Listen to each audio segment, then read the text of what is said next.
ఓం సాయిరామ్. సాయి భక్తులందరికీ నమస్కారం అండి. సాయినాథుని దయ వల్ల అందరూ సంతోషంగా ఉండాలని చెప్పి సాయి తరపున నేను కూడా కోరుకుంటున్నాను. ఈరోజు వీడియోలో సాయి పిలుపు ద్వారా మనకు వచ్చినటువంటి సందేశం ఏంటంటే, నేను ఎన్నిసార్లు చెప్పినా కూడా నా మాట నువ్వు అసలు వినడం లేదు కదమ్మా. నీ తలరాత మారడానికి కారణం ఇదొక్కటే. ఖచ్చితంగా ఈ సాయి మాటను నువ్వు శ్రద్ధగా విను అని మనకు బాబాగారు ఈరోజు ఈ సందేశం ద్వారా మనతో కొన్ని విషయాలైతే చెప్పాలనుకుంటున్నారనమాట. బాబాగారు ఇలా ఎందుకు చెప్తున్నారు అని మనం ఆయన మాటల్లోనే తెలుసుకుందాం. వీడియో స్టార్ట్ చేసే ముందు ఒక చిన్న రిక్వెస్ట్ అండి. ఈ సందేశం కనుక మీ అందరికీ నచ్చినట్లయితే తప్పకుండా వీడియోకి లైక్ చేసి మరికొంతమందికి షేర్ చేయండి. ఇక బాబాగారి సందేశాన్ని విందామా మరి. ఇప్పటి వరకు నీ జీవితంలో ఎన్నో కష్టాలైతే నువ్వు అనుభవించావు కదమ్మా.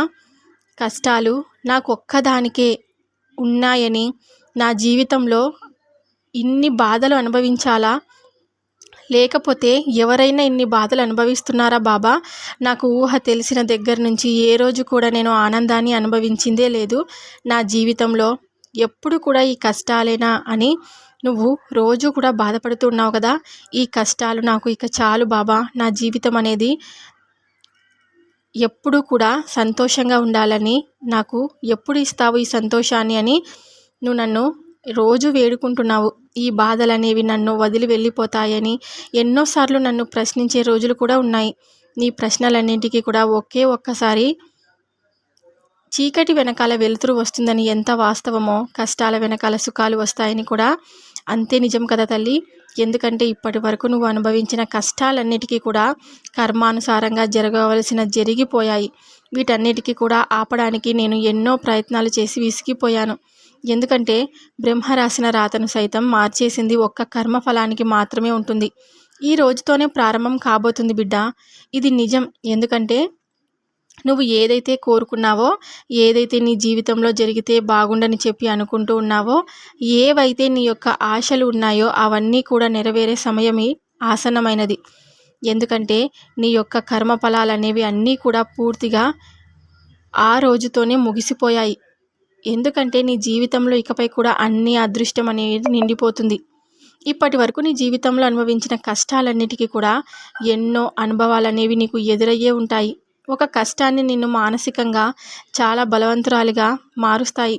నీ యొక్క జీవితంలో ఎవరు నీవారు, ఎవరు పరాయి వాళ్ళు, ఎవరు నీకు ఆత్మీయులు చూపించేవాళ్ళు, ఎవరు నీకు కష్టం కలిగినప్పుడు నిన్ను ఆపదలో సైతం నీ వెంట ఉండి ఆ ఆపద నుంచి నిన్ను గట్టెక్కించిన వారు నీకు ఇప్పటికే అర్థమైపోయి ఉంటుంది కదా. నీకు ఇప్పటికైనా పూర్తిగా తెలిసింది కదమ్మా. అసలు మనిషి కష్టాలనేవి ఎందుకు అనుభవిస్తాడో అంటే, మీ వాళ్ళు పరాయి వాళ్ళని తేడా అనేది నీకు తెలియడం కోసమే. నీవు ఏమి చేస్తే ఈ మనుషులకు నచ్చుతావో, ఏం చేయకుండా ఉంటే ఈ మనుషులు నిన్ను దూరంగా పెడతారని, వీటి యొక్క అనుభవాలు అనుకూలంగా నువ్వు మార్చుకొని నీ జీవితంలో ఇప్పుడు ఏది చేస్తే గొప్ప స్థాయికి నువ్వు కూడా చేరుకుంటావో ఇప్పటికే నువ్వు గ్రహించి ఉన్నావు కదా. నీవు అనుభవించిన కష్టాలన్నిటికీ కూడా కారణం ఏమై ఉంటుందని అనుభవం కూడా నీకు అర్థమైపోయి ఉంటుంది. కనుక తెలిసి కానీ తెలియక కానీ ఎవరి మనసును కూడా నువ్వు నొప్పించకూడదు. నీ వల్ల సాధ్యమైతే సహాయం చేయి. అంతేకాని నీ వల్ల సాధ్యం కానప్పుడు, లేదా నీ వల్ల సాధ్యమైనా కూడా నీకు చేయడం అనేది ఇష్టం లేదంటే, నువ్వు అసలు ఆ పనిని ఇష్టం లేకపోతే చేయకు.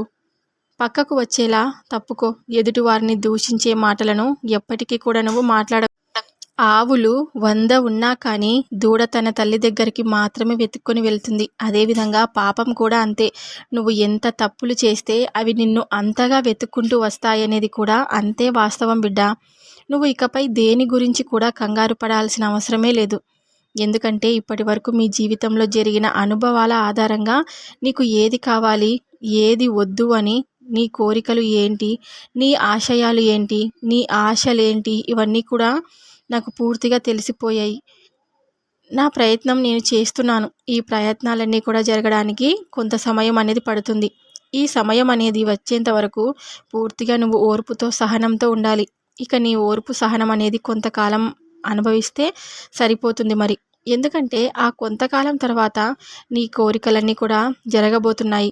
నువ్వు ఏదైతే నీ జీవితంలో జరిగితే నేను సంతోషంగా ఉంటానని అనుకుంటున్నావో, అది వస్తువైనా, మనిషి అయినా, లేకపోతే ఉద్యోగమైనా సరే, ఏదైనా కానీ అది నీ కాళ్ళ దగ్గరకు వచ్చేలా చేరుతుంది.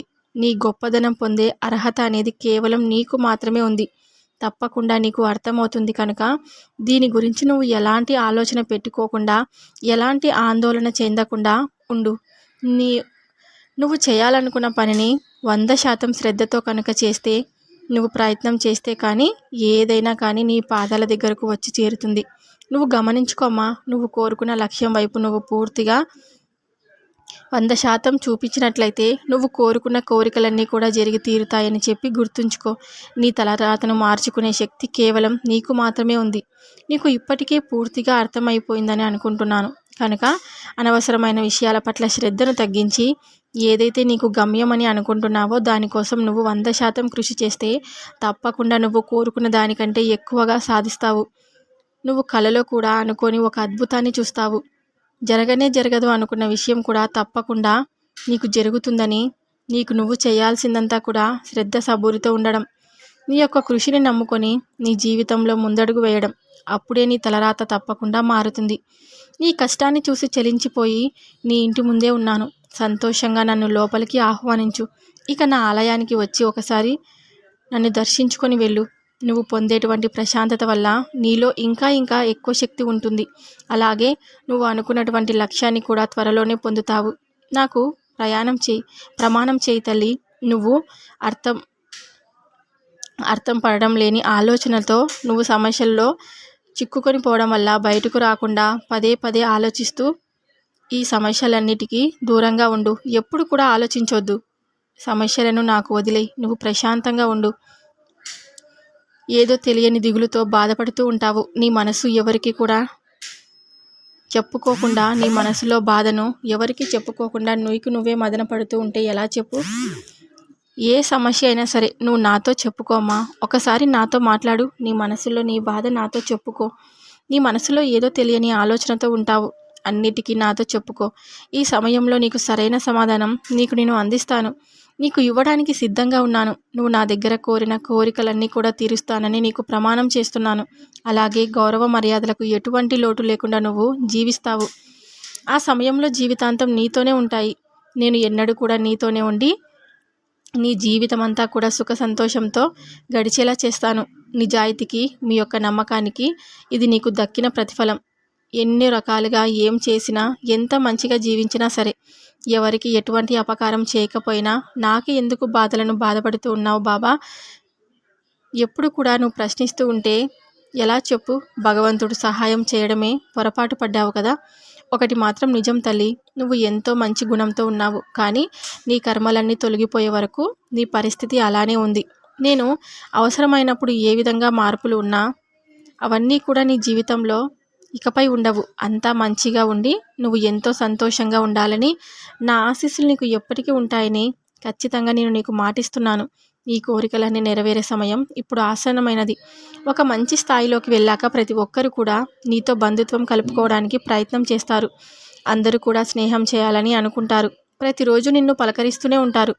ఇలా చేయడం నేరమని చెప్పలేం, కానీ ఈ కాలంలో అలాంటిది ఉంటుంది కాబట్టి నువ్వు జాగ్రత్తగా మసులుకోవాలి. అసలు ఈ కాలంలో ఇవన్నీ కూడా సర్వసాధారణమైన విషయాలు. మనం తప్ప మనిషికి ఇంకేమీ అవసరం లేదు. ధనమే మూలం. రక్త సంబంధాలు, స్నేహ సంబంధాలు, అన్నం అన్నీ కూడా ధనంతోనే ముడిపడి ఉన్నాయి తల్లి. కనుక ఇప్పుడు ఉన్నటువంటి సమస్యలన్నీ కూడా పరిష్కారమై ధనానికి లోటు లేకుండా నేను నీకు ఎప్పుడు కూడా సంతోషాన్ని ఇస్తాను. నువ్వు ఇప్పటి వరకు నీకు ఆర్థిక సహాయం నేను చేయడం లేదని బాధపడుతున్నావు కదా. ఇప్పటి నుంచి నీకున్నటువంటి సమస్యలు అన్నీ దూరం అయిపోయి నువ్వు డబ్బుకు లోటు లేకుండా ఉంటావు. నీకున్నటువంటి సమస్యలన్నీ కూడా పరిష్కారమై ధనానికి లోటు లేకుండా రోజులు వెళుతున్నప్పుడు అనవసరంగా వ్యర్థ ప్రయత్నాలు చేస్తూ ధనాన్ని పోగొట్టుకోకు. డబ్బు జాగ్రత్తగా చేసుకుంటూ ఉండాలి. నీ జీవితాన్ని సాఫీగా నడుపుకోవాలి. నీ పిల్లలకు మంచి భవిష్యత్తుని ఇవ్వాలి. నీకు అంతకు మించి నువ్వు ఏమీ కూడా ఆలోచించొద్దు. ప్రశాంతంగా జీవించడం, భగవంతుడి ధ్యానంలో ఉండడం మీకు ఎంతో మంచి చేస్తుంది. కనుక మీరు చెప్పిన విధంగా చేస్తూ, అన్నీ కూడా మంచి పనులు చేస్తూ, చెడ్డ పనులను వదిలిపెట్టి త్వరలోనే నువ్వు అనుకున్నది అనుకున్నట్లుగా జరగాలని నా యొక్క ఏకాదశి సూత్రాలు చదువుతూ ఉండు. ఇది నీకు మనిషికి ప్రశాంతత కలిగేలా చేస్తుంది. నీ సమస్యలన్నీ అతి త్వరలోనే తొలగిపోయడానికి ఎంతో బాగా ఉపయోగపడతాయి. నువ్వు కోరుకున్నవన్నీ కూడా నెరవేరి ఆనందకరమైన జీవితం గడుపుతూ ప్రశాంతంగా ఉంటావు. నీకు నేను ఇచ్చిన ధనాన్ని, అంటే నువ్వు కష్టపడి సంపాదించిన ధనంలో కొంచెం నువ్వు ఇతరులకు సహాయం చేస్తూ ఉండాలి. అలా అయితేనే కదా నువ్వు స్వార్థపూరితమైన జీవితం గడపలేదని తెలిసిపోతుంది నాకు. ఇతరులకు చేయలేని సహాయం ఎప్పటికీ కూడా ఉపయోగపడదు. ఎప్పుడైనా మనం పేదవారికి కానీ, మన ముందు ఎవరైనా చేయి చాచి అడిగినప్పుడు ఖచ్చితంగా మనం వారికి సహాయం చేస్తూనే ఉండాలి. అది ఒక్క రూపాయి అయినా సరే, వాళ్ళకి ఎంత అవసరం అవుతుంది కదా. నీ దగ్గర ఎంత ధనం ఉన్నా సరే, నువ్వు ఏది శాశ్వతం కాదని గుర్తుపెట్టుకో. ఇవన్నీ జీవితాంతం నీకు మంచి మిత్రులను దూరం కూడా చేస్తుంది. ఈ ధనం ఉండడం వలన, ధనం అనే స్వార్థంలో నువ్వు ఇరుక్కోవడం వలన నీ కర్మలన్నీ తొలగిపోయి నీకు ఖచ్చితంగా మంచి రోజులు వస్తాయని నేను నీకు మాటిస్తున్నాను అని మనకు బాబాగారు ఈరోజు ఈ సందేశం ద్వారా మన ముందుకైతే వచ్చారనమాట. బాబాగారు చెప్పినటువంటి సందేశం మీ అందరికీ తప్పక నచ్చుంటుందని అనుకుంటున్నాను. నచ్చితే కనుక తప్పకుండా వీడియోకి లైక్ చేసి మరికొంతమందికి షేర్ చేయండి. సాయంత్రం బాబాగారి పిలుపు ద్వారా వచ్చే సందేశంతో ప్రతి ఒక్కరూ మళ్ళీ కలుద్దాం. అంతవరకు బాబాగారి ఆశీర్వాదం అందరి కుటుంబాలపై ఉండాలని చెప్పేసి మనస్ఫూర్తిగా నేను కోరుకుంటూ వీడియోని ఎండ్ చేస్తున్నాను. సర్వే జనా సుఖినో భవంతు. ఓం సాయిరామ్.